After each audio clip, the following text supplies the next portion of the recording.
안녕하세요. 저는 경기도에서 네일샵을 운영하고 있는 30대 기혼 여성입니다.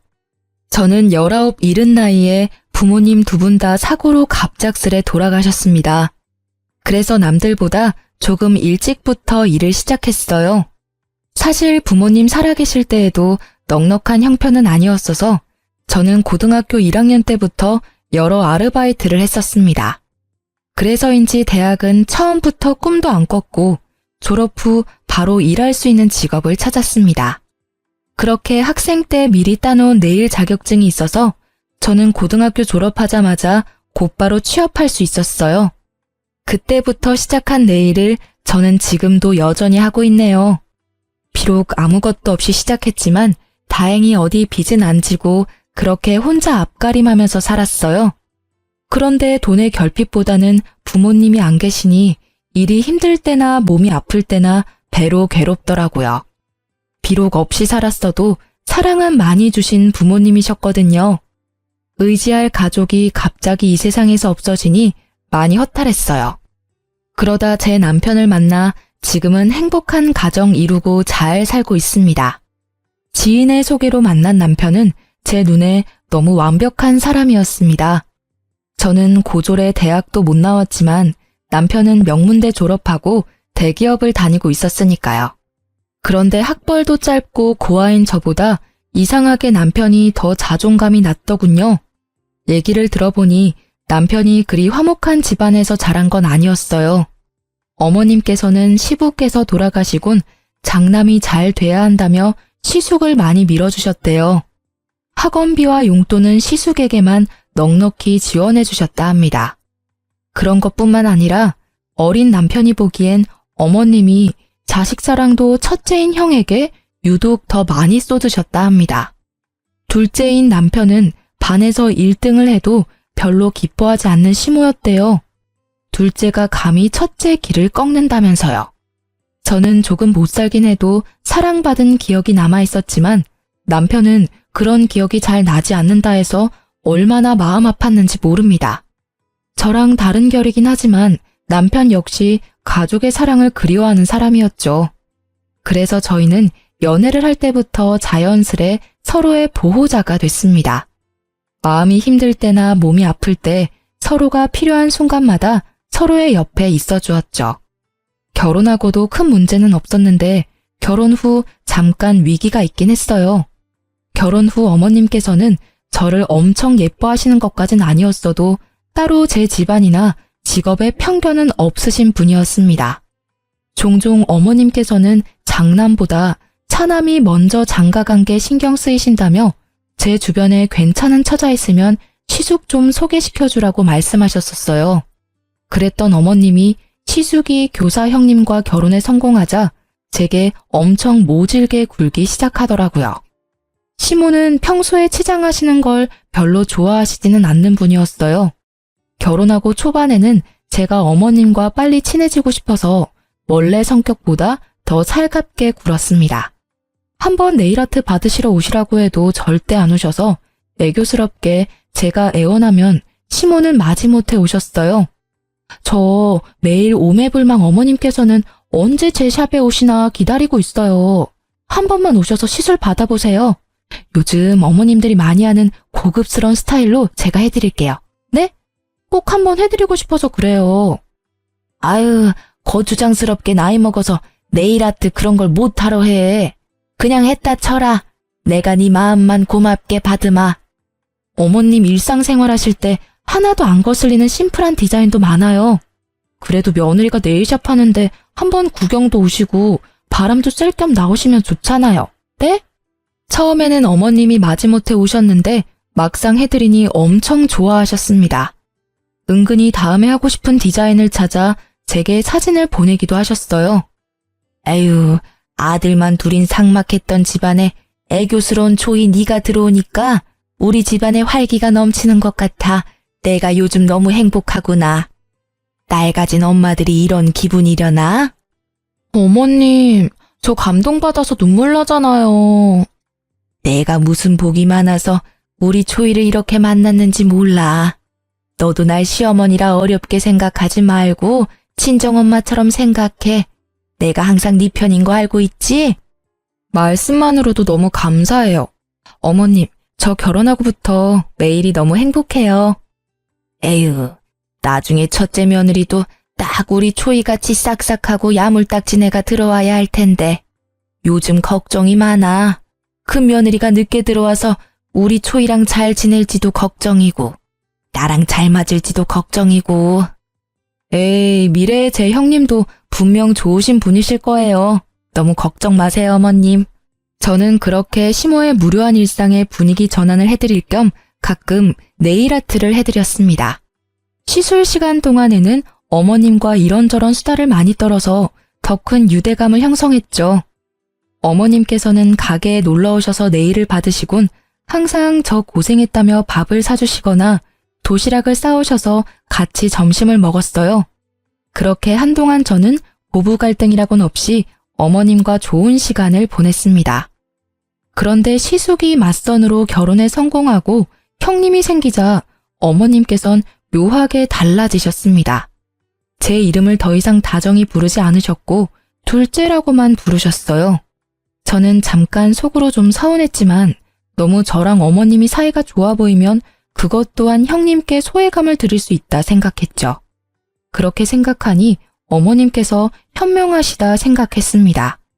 그런데 저는 곧 그게 형님을 위한 배려가 아니라 어머님이 형님과 저를 두고 차별하고 있다는 걸 알게 됐습니다. 제게는 이유 모를 냉담함을 풍기던 시모께서 형님께는 다정하게 우리 혜선이라고 부르시는 걸 봤거든요.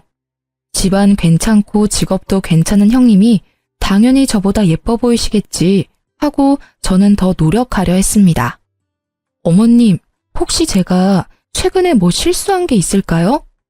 실수라니? 요즘 부쩍 어머님 기분이 안 좋아 보이셔서요. 혹시나 제가 뭐 잘못한 게 있는데 둔해서 눈치채지 못한 걸까 싶어서요. 그런 거 없다. 네. 그때도 저는 바보처럼 어머님이 따로 말씀 안 하셔도 분명 저한테 또 다른 이유가 있을 거라 생각하고 있었습니다. 그러던 어느 날 어머님께서 오랜만에 제 샵에 놀러 오셨어요. 저는 너무 기뻐서 정말 슬리퍼가 벗겨질 정도로 버선발로 어머님께 달려갔죠.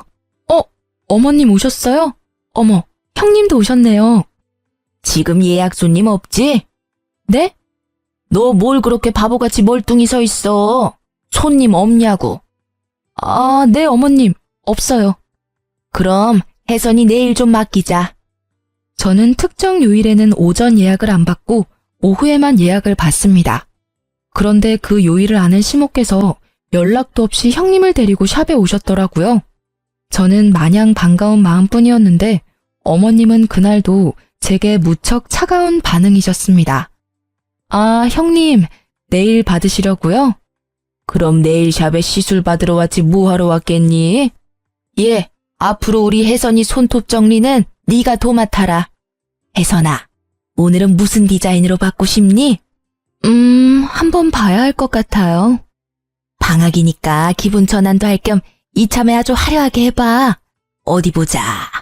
이것도 예쁘고, 저것도 예쁘네. 우리 혜선이는 뭐 어떤 컬러든 잘 어울리니까. 형님 역시 어머님과 마찬가지로 제게 인사 한마디 없이 자리에 앉으셔서 어머님과 다정히 디자인을 고르시더라고요. 그날 저는 마치 형님과 어머님께 보이지 않는 투명 인간이라도 된 듯 했습니다. 하지만 저는 바보처럼 모두 잘 지내고 싶은 마음에 애써 그들이 무시하는 게 느껴져도 모르는 척 열심히 말을 걸었습니다. 형님, 손이 어쩜 이렇게 고우세요? 손가락 모델하셔도 될 것 같아요. 매장에 음악을 틀어놓기는 했지만 바로 앞에서 시술하는 제 목소리가 안 들릴 만큼 시끄러운 건 아니었습니다. 하지만 형님은 제 말을 가볍게 무시하고 곧바로 어머님께 말을 걸더라고요. 어머님, 나중에 식사는 어디에서 할까요? 글쎄다. 주변에 맛집이 뭐가 있었더라? 우리 혜선이는 뭐 먹고 싶은 거 있니? 어머님, 그때 저랑 가셨던 맛집 어떠세요? 시술 끝나고 형님이랑 다 같이 가요. 예, 둘째 너는 아무리 그래도 마실 거라도 한 잔 내놓지 않고 종알종알 말만 많니? 참 셀프라지만, 어머, 제가 금방 가져다 드릴게요. 두 분 오셔서 제가 너무 들뜨는 바람에 그만 깜빡했어요. 어머님은 커피 드시고 형님은 어떤 거 드시겠어요? 녹차, 아이스티, 커피, 오렌지 주스 이렇게 있어요. 됐다, 아서라. 마실 건 내가 가서 가져올 테니 넌 시술에나 집중해라. 원 산만해서는 우리 혜선이는 커피는 못 마시니까 주스 괜찮지? 네, 어머님. 역시 제 취향 너무 잘하세요. 감사합니다. 아, 형님 죄송해요. 제가 정신이 없어서 오셨는데 음료 한 잔을 못 드렸네요. 동서 되게 쓴다. 네? 어떤... 동서, 평소에 고객들한테 억지로 말 많이 걸어야 하지? 근데 쓰지 마. 우린 가족이잖아. 지금은 굳이 말 안 걸어도 돼. 그리고 난 좀 조용히 시술 받고 싶어. 알잖아. 교실 워낙 시끄러운 거. 그래서 모처럼 쉬는 날은 좀 조용히 있고 싶네. 무슨 말인지 이해했지? 네? 아, 네. 그렇게 형님은 어머님이 잠시 안 계실 때 제 입단속을 시키더니 그 뒤론 어머님이랑 폭풍 수다를 떨더군요. 저는 그 수다에 끼어들지 못했어요. 저도 사람인지라 수치심이 느껴져 더 이상 살갑게 먼저 형님께 대화를 시도하지 않고 묵묵히 시술만 했습니다. 그런데 어머님까지 기본 손톱 케어를 다 해드리고 나자 두 분은 제게 고맙다거나 고생했다는 말 한마디 없이 바삐 일어나시더라고요. 네, 결국 저만 빼고 형님과 어머님은 식사를 하러 갔습니다. 도대체 제가 뭘 잘못했길래 그렇게 냉담하신 건지 저는 또 바보같이 혼자 서운함을 꾹꾹 눌렀어요. 그런데 그 다음날 형님에게서 연락이 왔어요. 저는 어제 인사 없이 가서 미안했다, 뭐 고마웠다 이런 말을 들을 줄 알았는데 형님께서 처음부터 하는 말이요. 어쩔 거야? 여보세요? 형님 아니세요? 내 번호 안 떠? 뭘 또 물어? 나 맞아. 형님, 왜 그러세요? 동서, 내 손톱 어쩔 거냐니까? 손톱이 왜요? 무슨 문제 있으세요? 일단 제일 문제는 손톱이 너무 거추장스럽고 불편해 죽겠어. 게다가 엄청 따끔거리고 손톱 사이에 진물도 나오는 것 같거든? 어떻게 배상할 거야? 아니 실력 개뿔도 없으면서 무슨 샵을 하겠다고. 형님, 아무리 화가 나셨다 해도 좀 말씀이 지나치시네요. 우선 손은 괜찮으세요? 죄송해요. 저도 샵하면서 정말 이런 경우는 처음이라 이유를 모르겠어요. 일단 저랑 같이 병원부터 가시겠어요? 내가 왜 너랑 같이 병원을 가야 하니? 그리고 사과를 할 거면 똑바로 해. 저 형님, 속상하신 마음은 알겠는데 호칭은 똑바로 해주세요. 뭐? 꼴에 지금 자존심 상한다 이거야? 시댁 식구들 앞에서나 우리가 형님 동서지. 그나저나 내 손톱 어쩔 거냐니까? 손님이 클레임을 걸었으면 사과를 제대로 해야 할 것 아니야. 장사 이따위로 할래? 가게 문 닫고 싶은 거 아니지? 멀쩡한 손톱 몇 개는 부러졌다고. 이거 어떻게 책임질 거야? 형님, 저는 평소대로 시술했고, 아니, 오히려 더 신경 써서 해드렸어요. 같이 병원도 가기 싫다시고 진짜 손톱 문제 생기신 게 맞다면 샵 한번 들려주세요. 제가 원인 파악해볼게요. 어머, 내가 왜 그래야 하는데? 됐고, 가족끼리니까 내가 이번 한 번만 눈 감아줄게. 그 대신 나도 피해를 봤으니까 오는 게 있어야겠지? 동선의 샵 정기권 얼마야? 20회짜리 있으면 그걸로 끊어주고 퉁쳐. 네? 그게 무슨 말씀이세요? 왜? 아까워? 형님 저 뭐 믿고 20회나 시술 받으시려고요. 또 문제 생기면 어떡해요? 뭐? 제가 병원에 가자니까 한사코 거절하며 저희 샵 내일 정기권으로 이 상황을 퉁치자는 형님의 말이 의아하더군요. 게다가 전화하는 내내 저를 무시하는 말투에 기분이 많이 나빴던 저는 바로 그 제안을 거절했어요. 그건 안 되겠네요. 뭐? 그렇게 나온다 이거지? 형님은 그렇게 혼자 씩씩거리다 전화를 끊어버리더라고요. 제가 문자랑 전화를 남겨도 다 무시하길래 진짜 손톱에 문제가 생긴 게 맞나 의심이 들었죠. 손톱 사진이라도 보내달라고 했는데 형님은 그렇게 아무런 연락이 없었어요. 그러다 며칠 후에 시댁에서 형님을 마주할 수 있었습니다. 형님과 인사하자마자 손을 확인했는데 장갑을 끼고 계시더라고요. 식사가 전부 끝나고 난 뒤에야 저는 형님께 말을 붙일 수 있었어요. 형님, 잠깐 저랑 얘기 좀 나눠요. 잠깐만, 동서 기다려볼래? 어머님, 설거지 두세요. 며느리가 둘씩이나 있는데 어머님이 왜 설거지를 하세요? 이제 설거지는 저희한테 맡기세요. 안 그래, 동서? 어머, 역시 우리 큰아가는 뭐 흠잡을 데도 없고 센스가 넘쳐. 둘째는 보고 배워라. 네, 어머님.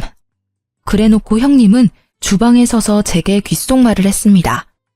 난 동서 때문에 손 다쳤으니까 설거지는 동서, 너 혼자 해.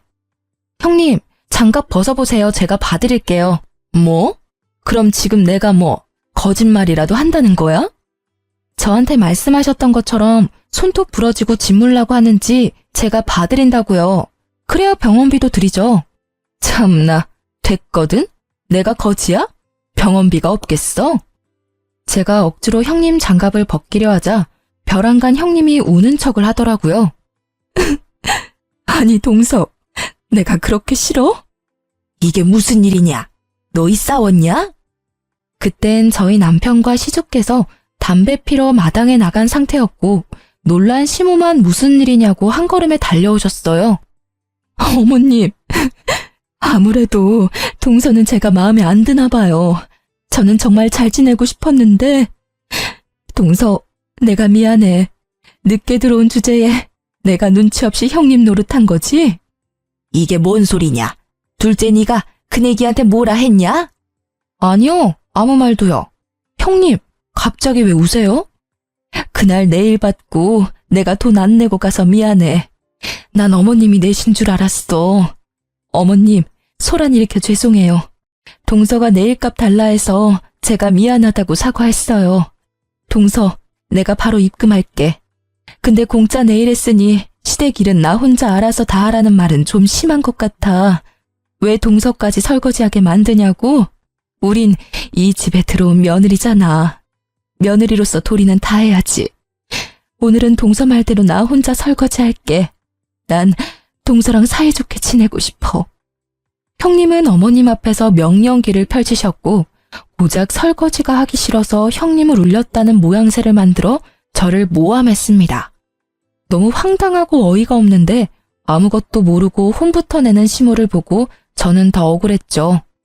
너 그깟 네일아트 해주는 게 뭐 그리 잘나서 이 나라 이바지하는 교사 형님한테 진상짓 하고 있냐? 지금 질투하는 거야? 그런 게 아니라요, 어머님. 제 말도 좀 들어보세요. 어디 큰 소리야? 이제 시애미도 구분 못해? 어디 윗사람 공경할 줄도 모르고 어줍잖은 견제를 하고 있어. 못난 것, 으이그. 어머님, 제 말은 들어보시지도 않고 어쩜 그러세요. 지금 너 나한테 소리 질렀냐? 잔말 말고 설거지나 깔끔하게 다 해놔라. 난 큰애 진정시키고 올 테니. 저 설거지 못하겠어요. 이유 없이 미움받을 바에 미움받을 짓 하고 미움받을래요. 아니 저게 정말? 어머님, 그냥 두세요. 동서, 자격지심이 너무 심한 거 아니야? 형님이야말로 저한테 왜 이렇게까지 하시는지 모르겠어요. 저는 정말 사이좋게 지내고 싶었거든요. 이제 그럴 마음 싹 사라졌어요. 거짓말에 이간질에 도대체 형님이 얻는 게 뭔가요? 시모와 형님은 제 울음기 섞인 말에도 아랑곳하지 않고 안방으로 사이좋게 들어갔습니다. 형님은 그 순간 저를 보고 묘한 비웃음을 흘리더라고요. 와, 순간 사이코패스인 줄 알았어요. 저는 그 방문을 바라보다 고무장갑을 내팽개치고 마당에 있는 남편을 데리고 시댁에서 나왔습니다. 저를 일방적으로 모함하고 괴롭힌다고 해서 울면서 당하고 있기 싫었거든요. 제 손에 이끌려 집에 돌아온 남편은 혹시 무슨 일이 있었냐고 물었죠. 하지만 저는 아무 일 없다고만 말했습니다. 남편에게 곧장 다 말할까 했지만 안 그래도 회사 일로 요즘 너무 힘들어하는 남편 머릿속을 더 복잡하게 만들고 싶지 않았습니다. 시모는 설거지 안 하고 갔다고 한마디 할 줄 알았는데 잠잠했습니다. 형님도 아무런 연락이 없었고요. 그러다 저는 놀라운 사실을 깨달았습니다. 그즘 휴대폰을 바꿨었는데 제 모든 통화 내용이 자동 녹음되고 있었더라고요. 생각해보니 형님과의 통화 내용도 있겠다 싶었죠. 찾아보니 정말 다행스럽게도 형님이 제게 막말하며 진상짓했던 통화 녹음이 남아 있었습니다. 저는 아무런 말도 덧붙이지 않고 형님에게 통화가 녹음된 파일을 톡으로 보냈습니다. 그러자 형님은 제게 바로 전화를 걸어 싹싹 빌더군요.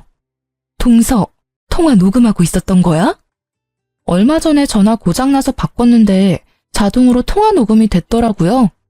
어머님 눈에는 마음 넓고 천사 같은 형님인데 저한테 이렇게 막말하신 거 막상 들으시면 어떤 반응하실지 저 너무 궁금해요. 동서, 일단 만나서 얘기하자. 나도 동서 말대로 사이좋게 지내고 싶어. 왜 아니겠어? 내가 정말 미안해, 응? 이거 나 말고 또 다른 식구들한테 보낸 건 아니지? 저 바빠서 전화 이만 끊을게요. 동서!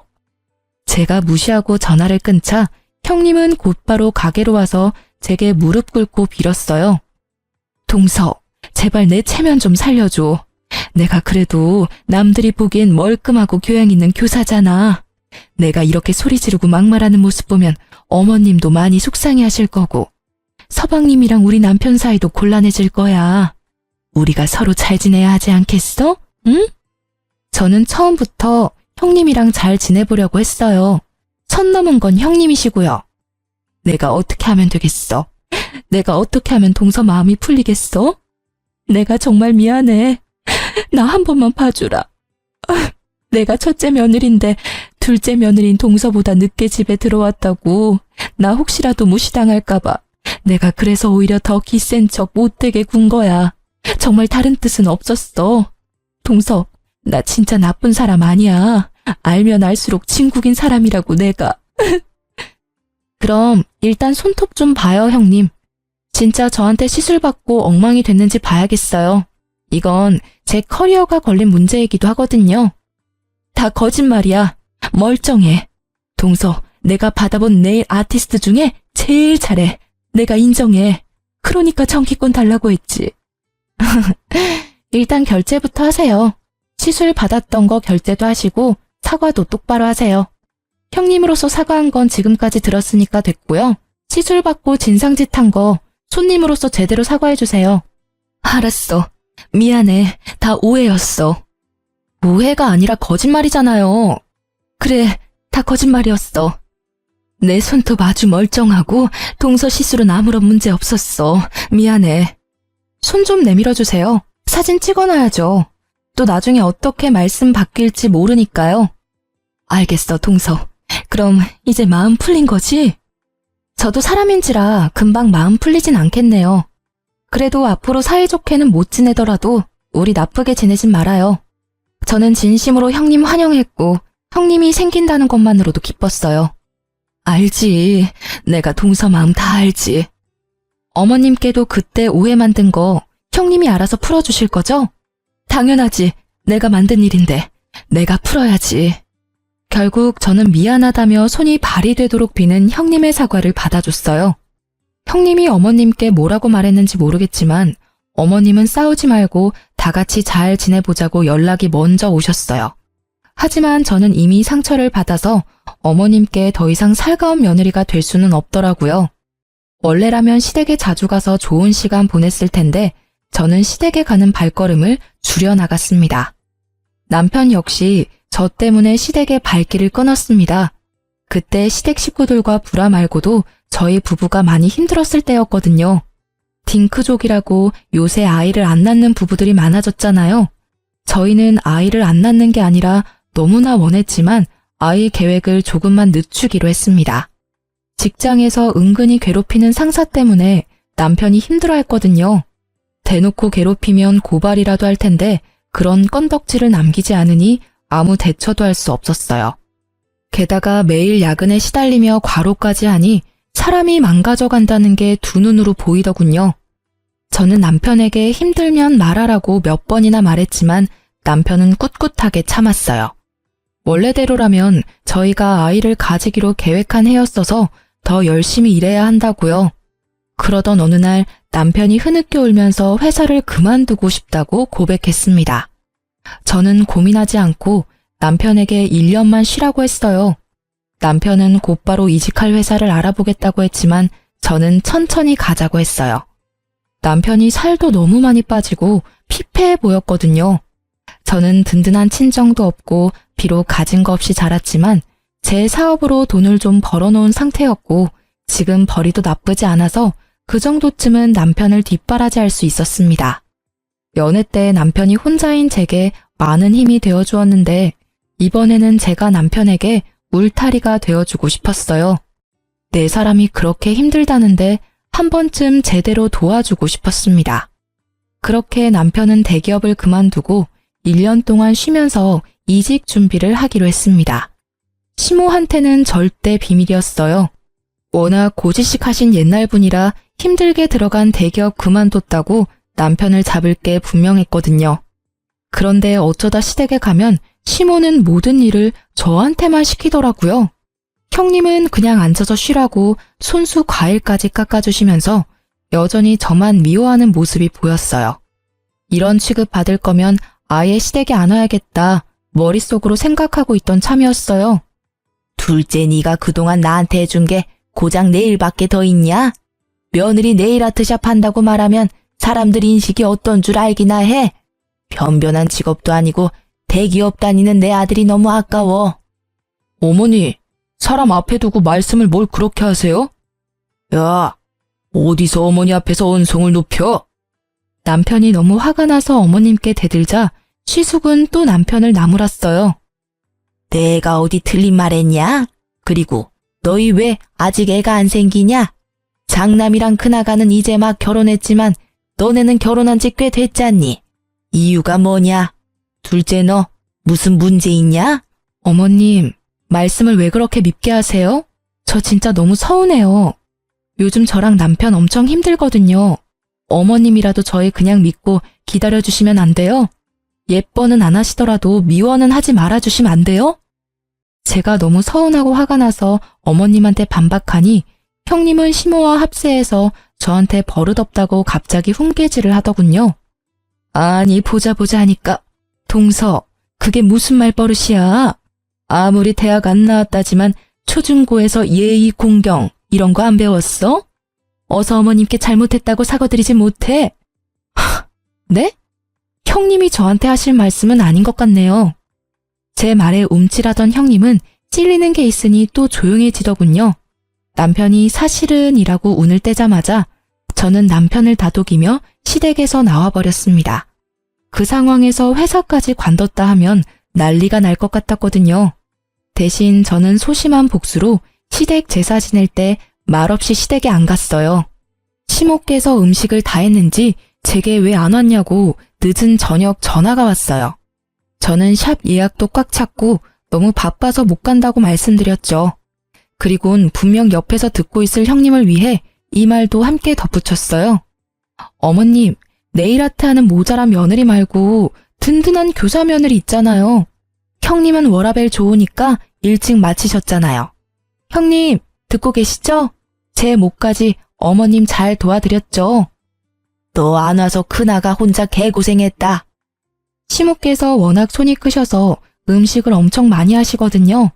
형님 혼자 뼈 빠지게 시모 돕느라 고생했다고 들으니 속이 그나마 풀렸습니다. 그렇게 빚고자 형님은 그게 열받았는지 또다시 이간질을 하려 들더군요. 그 다음날 네일샵에 연락도 없이 시모랑 형님이 들이닥쳤습니다. 그때 저희 남편은 샵 유리창을 닦고 있었어요. 감히 대기업 다니는 내 아들 불러서 이따위 청소를 시키고 있어? 자기 아들 유리창 좀 닦는다고 기겁하며 개거품 무는 시모였어요. 형님은 시모 옆에 착 달라붙어서 아주 얄밉게 말했습니다. 어머님, 제 말 맞죠? 지나가는데 가끔 여기 청소하고 있더라고요. 게다가 제가 그이 통화하는 거 우연히 들었는데요. 지금 백수라고. 뭐? 너 그게 사실이냐? 엄마, 그게 사정이 있어서요. 저희 부부의 자세한 사정은 모르면서 그렇게 이간질 시도하는 형님을 보고 저는 너무 화가 나더라고요. 시모는 왜 회사 멀쩡히 다니다 백수가 됐냐고 물으시다 이내 저를 며느리로 잘못 들여서 그렇다는 둥, 저 때문에 아들한테 안 좋은 일만 생긴다며 억지를 부리셨어요. 엄마는 아무것도 모르시면서 왜 이 사람한테 함부로 말씀하세요? 뭐가 다 이 사람 탓이에요? 모자란 제 탓이죠. 네, 저 힘들어서 회사 그만뒀어요. 그래서 이 사람한테 생활비며 이직하는데 드는 돈들 지원받으면서 지내고 있어요. 뭐? 아이고야, 다들 힘들게 회사 다닌다. 뭐가 대단히 힘들다고 멀쩡히 잘 다니던 대기업을 그만둬. 남들은 못 가서 안달인데. 넌 안 사람이 돼서는 남편 안 말리고 뭐 했냐? 남편에게 전혀 공감이나 위로는 못하고 나무라던 시모는 급기야 제 뺨을 때리려 했고 남편이 막자 이내 남편을 후드려 베기 시작했습니다. 넌 네 마누라만 중요하지? 어떻게 이렇게 엄마 뒤통수를 치냐? 내가 아들 대기업 다닌다고 동네방네 다 자랑해놨는데 이제 어쩌냐? 아이고 내 팔자야. 어머님 제발 그만 좀 하세요. 그래도 아들이니까 괜찮냐고 무슨 일이냐고 먼저 여쭤보실 줄 알았어요. 어머님 아들이요. 회사 상사 때문에 괴로워서 우울증 약 먹기 직전이었어요. 제가 회사 그만두라 했어요. 그렇게라도 숨통 트여놨는데 왜 다시 어머님이 숨통을 조이려고 하세요? 그리고 아무리 어머님이시라도 내 남편 몸에 손찌검하지 마세요. 이 사람 충분히 힘들다고요. 하지만 시모는 눈 하나 꿈뻑하지 않으시곤 저에게 또 막말을 시작했어요. 보다 못한 남편은 자기가 어머님께 맞는 건 몇 대라도 맞아드리겠지만 제게는 막말하지 마시라고 화를 냈어요. 그리고 이어지는 남편의 말에 옆에서 구경하던 형님도 놀라고 어머님도 조용해지시더라고요. 엄마, 그동안 살아오면서 엄마가 도와달라고 하신 일들 내가 군말 없이 도와드렸잖아요. 장남인 형은 능력 없어서 내가 다 도와드렸잖아요. 엄마 힘들 때 도와드리는 자식이 누구일 것 같아요? 바로 저예요. 그런데 이러시면 안 되죠. 저 앞으로 엄마 무슨 일 생기셔도 절대 안 도와드릴 거예요. 그래? 그래라. 난 내 장남이랑 교사인 큰 며느리만 있으면 된다. 손주도 우리 장남이랑 큰아가한테서 받으면 돼.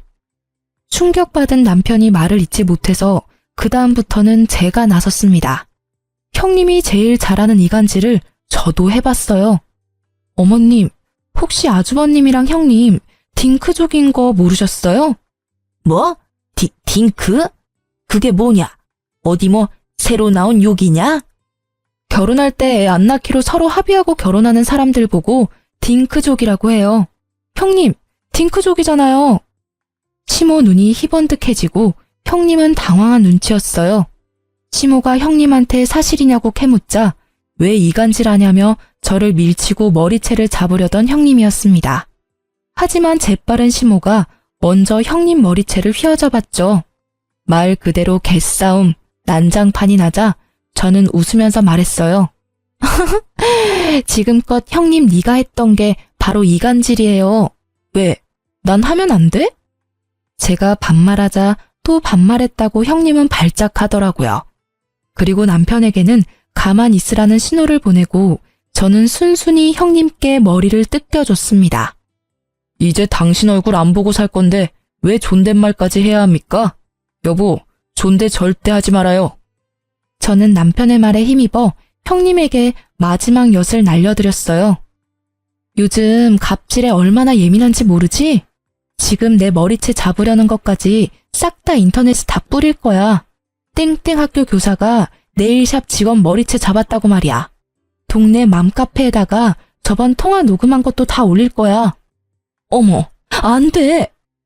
제 머리를 신나게 잡고 흔들던 형님은 또 안 된다며 빌빌 기더라고요. 어머님께 머리를 뜯기면서도 두 손이 발이 되도록 빌더라고요. 일 저지르고 비는 게 당신 특기야?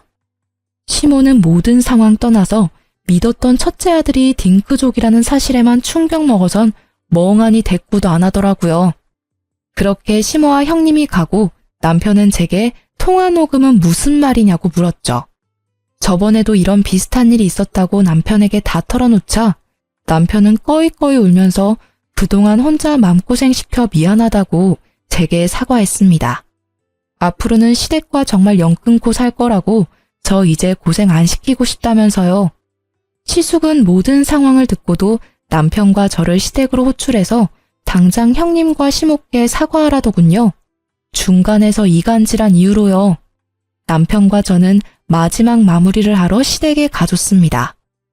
형, 그동안 사업한다고 나한테 빌렸던 돈 기억나지? 내가 천천히 갚으라고 해놓고 한 푼도 안 받았잖아. 내가 여태 아무 말 안 했는데 이제는 갚아야지. 나 그 말 하러 온 거야. 아니, 형제끼리 그런 게 어딨냐? 재영아, 그건 따로 나랑 얘기하자, 응? 왜? 형제끼리니까 더 정확해야지. 게다가 나 백수잖아. 형이 빌렸던 돈 당장 나한테 입금해. 그걸 당장 어떻게 입금해? 그 큰 돈을. 아유, 내가 미안하다. 좀 서운하다고 돈 얘기하는 거 나 좀 당황스럽다. 지금 그게 문제냐? 첫째 너 말해봐라. 너 진짜 딩크족인지 뭔지 하기로 한 거야? 시숙은 돈 때문에 열받았는지 시모한테 큰 소리를 치더라고요. 엄마는 좀 빠지세요. 애초에 이렇게 불화 생긴 거 다 엄마 때문이잖아요. 요즘 세상에 애 낳고 살기가 얼마나 힘든데 그깟 손주 타령하세요. 낳으면 엄마가 손주 키워줄 거예요? 그리고 애 낳으면 돈 들어가는 것도 다 지원해 줄 거예요. 못 하시잖아요. 시모는 아무 말 못하고 한숨만 쉬다가 형님한테 말하셨어요. 너는 그만한 능력도 없냐? 교사라는 애가 애 키울 능력도 안 돼? 그러자 본색 드러내는 형님이었습니다. 어머님, 저 학교에서 애들 보는 것도 지긋지긋합니다. 어떻게 제 애까지 낳아서 키워요? 저 이 사람이랑 애 안 낳는 조건으로 결혼한 거니까 더 이상 강요 마세요. 뭐? 어머니, 이래도 장남이랑 교사 며느리만 최고예요? 당연하지. 이 문제들은 차차 서로 의견 조율하며 해결해 나가면 된다. 네, 그럼 엄마, 차남 이만 인사드리고 갈게요. 다시는 제 발로 여기 안 올 거예요. 참나, 누가 반긴다고? 형, 2주 줄게. 형수한테 돈을 빌리던지 알아서 돈 구해서 입금해놔. 재영아, 너 진짜 이럴래? 엄마, 어떻게 쟤 좀 잘 구슬려 보세요. 그렇게 남편과 저는 시댁과 인연을 끊고 지냈어요. 결혼 전 시숙에게 빌려줬던 돈도 남편은 악착같이 전부 받아냈습니다. 그리고 남편은 저랑 약속한 1년을 다 채우지 않고 3개월만 딱 푹 쉬고 보란듯이 이직에 성공했어요. 지금은 더 좋은 환경에서 일하고 있어요. 연봉은 물론 예전보다 훨씬 낮았지만요. 하지만 남편의 얼굴에는 예전과 달리 활기가 돌았고 웃음을 되찾았습니다. 저도 여느 때와 같이 장사가 잘 됐고 문제 없었습니다. 사실 형님 통화 녹음본과 CCTV 영상 인터넷에 올리려다 그러다 저희 샵까지 구설수에 오를까봐 포기하고 영상 가지고 경찰에 신고만 했습니다. 다신 저희 샵에 접근 못하게요. 오히려 신고가 들어가면 정말 교사 인생은 끝난다며 형님은 더 난리가 났었죠. 동서, 내가 달라는 대로 다 줄게. 제발 고소 취하해주라. 나 이대로라면 교사 생활 제대로 못해. 내가 너무 염치 없지만 한 번만 봐주면 안 될까? 형님, 다시는 어디 가서 사람 쉽게 무시하고 다니지 마세요. 내 눈에 눈물 나게 하면 피눈물 나게 복수하는 나 같은 사람도 있어요. 저는 합의 절대 안 해주려다 합의금 두둑히 받아서 금융치료 잘했습니다. 또 남편이 제게 고맙고 미안하다고 이직한 후에 전 직장에서 받은 퇴직금을 알아서 하라고 전부 제게 주더라고요. 저는 그 퇴직금과 합의금 그리고 제가 그동안 모은 돈 다 합쳐서 최근에 제 가게를 매매 계약했어요. 빚도 조금 냈지만 드디어 월세에서 벗어났습니다. 겹경사로 새 생명까지 제 뱃속에 찾아와 줬어요. 힘든 상황들 이겨내자 좋은 일만 가득 생기더라고요. 그런데 시모랑 우연히 딱 마주친 거 아니겠습니까? 저와 마주치자마자 시모는 속사포로 시숙 사업 좀 도와달라 하시더라고요. 잘 지냈냐는 말씀은 기대도 안 했지만 그래도 남편 안부는 물으실 줄 알았거든요. 또 샵에 갔는데 가게 사서 이사했다더라. 어딘지 알아야 내가 찾지. 이렇게라도 만나서 천만다행이다. 니들 돈이 어디서 났니? 너 내 생각보다 돈이 좀 있는 거지? 네 남편이랑 네가 좀 우리 큰아들 사업 좀 도와줘야겠다. 많이 힘들어해 우리 장남이. 어머님이 좋아하는 교사 며느리 두고 왜 저한테 돈을 달라 하세요? 그 망할 것은 말도 꺼내지 마라. 시모가 쌍욕을 하면서 형님 이야기를 해서 들어보니 시숙 사업 어려워지자 교사 형님께선 곧바로 고민도 없이 이혼을 요구했다 합니다. 시모는 이제 와서 제 편을 들면서 형님 욕을 시작했습니다. 내가 교사라는 점 하나 믿고 너무 걔를 신뢰했어.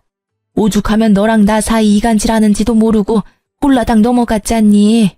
그래서 마지막엔 내가 그곳 싸대기를 시원하게 날려줬다.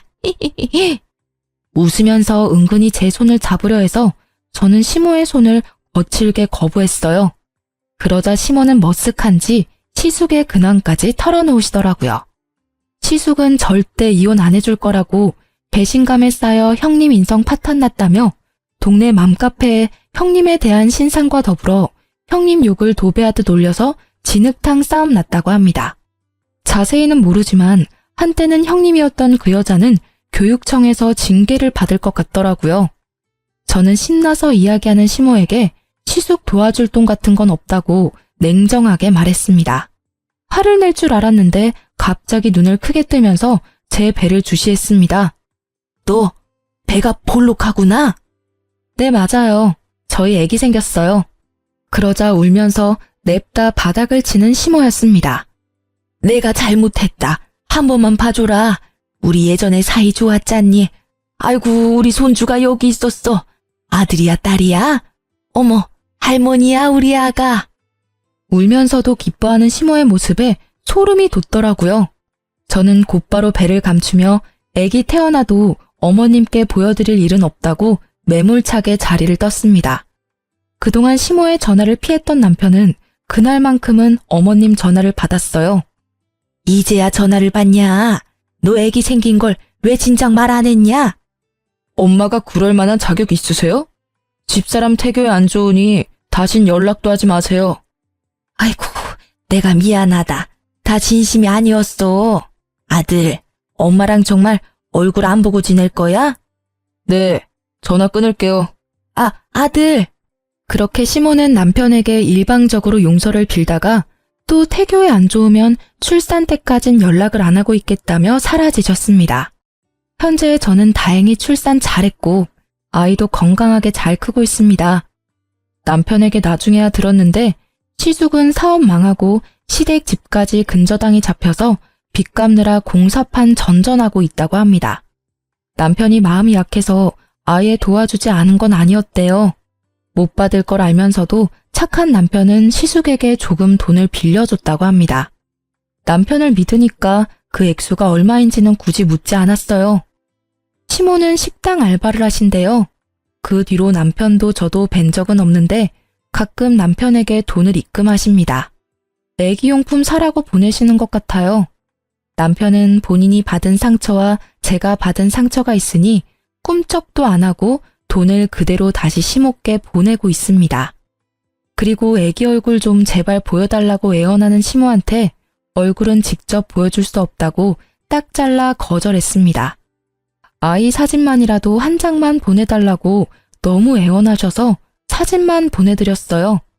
장난만 있으면 된다고 연끈 차던 표독스러운 시모의 얼굴이 잊히지 않아서 직접 뵐 일은 아무래도 평생 없을 것 같습니다. 친정이 없던 저는 시댁 식구들이랑 정말 잘 지내고 싶었어요. 욕심이라면 욕심이었죠. 가족의 따뜻함을 시댁에서 찾으려고 했다니. 여러분, 가족이라고 무조건적으로 참아주고 살 수는 없다고 생각해요. 남편도 지금껏 살아오며 시모와 시숙을 여러 번 용서하고 인내했기에 더 큰 감정이 터진 것 같습니다. 아무리 가족이라 해도 서로 말 한마디 함부로 하면 안 된다는 걸 너무나 잘 아는 저희 부부예요. 저희 세 식구는 앞으로 최선을 다해 서로를 사랑하며 보듬으며 남은 인생 열심히 살아가려고요. 지금까지 제 긴 사연 들어주셔서 감사합니다.